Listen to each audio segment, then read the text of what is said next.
చిన్న పిల్లలని కరుస్తున్నాయి, వృద్ధులను భయపెడుతున్నాయి. ఇప్పుడు ఏకంగా ఒక నిండు ప్రాణాన్ని కూడా బలికొన్నటువంటి పరిస్థితి. మొన్న జరిగినటువంటి సర్పంచ్ ఎన్నికలలో కూడా కోతుల బెడదకు సంబంధించినటువంటి సమస్యే ప్రధాన అస్త్రంగా ఎన్నికలు జరిగినటువంటి గ్రామాలు కూడా ఉన్నాయి.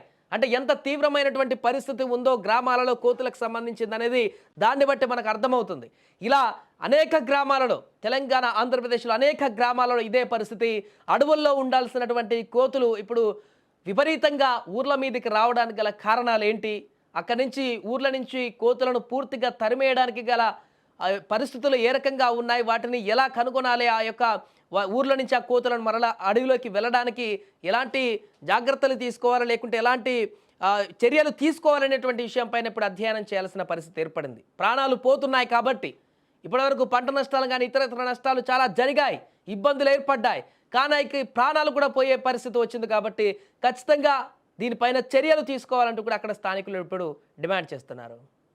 ఆ గ్రామంలో కేసిరెడ్డి విమల అనేట ఆమె ఇంటి ముంగడికి కోతులు విపరీతంగా రావడం వల్ల కోతులను కొట్టబోతే ఆమె మీదకి దూసుకురావడం వల్ల ఆమె వెనుక పడిపోవడం వల్ల ఆమెకు తలకు గాయం కారణం వల్ల ఆమె వెంటనే చనిపోవడం జరిగింది. Hyderabad area hospital Kesireddy Vimala.